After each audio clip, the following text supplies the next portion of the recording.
কিছুক্ষণ আগে আমাদের ছাত্র দলের অন্যতম নেতা শিবলি সাদিকের নেতৃত্বে একটি খেজুর গাছের মিছিল গিয়েছে।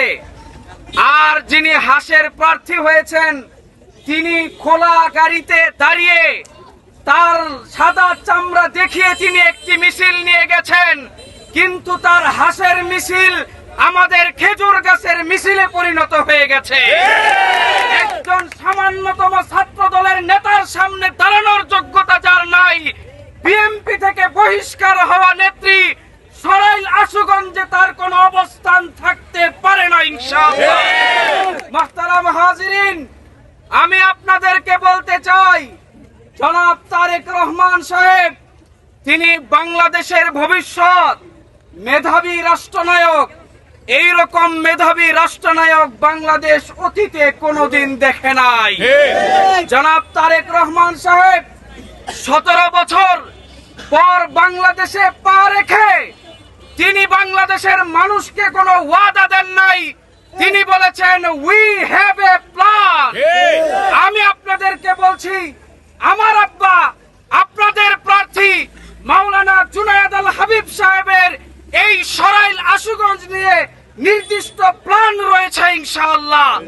12 তারিখের বিজয়ের পরে আমরা আপনাদেরকে সঙ্গে নিয়ে এই সরাইল আশুগঞ্জের রাস্তাঘাট উন্নয়নের ক্ষেত্রে আমরা আমাদের প্ল্যান বাস্তবায়ন করব ইনশাআল্লাহ।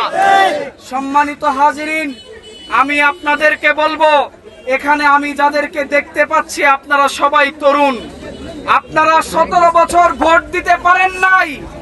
আপনারা 17 বছর ভোটের অধিকার থেকে বঞ্চিত ছিলেন।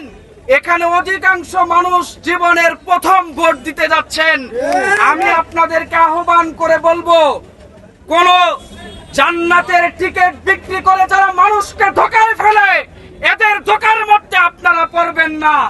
বিএনপি ইসলামী মূল্যবোধে বিশ্বাসী, বিএনপি ওলামায়ে কেরামের সাথে আছে।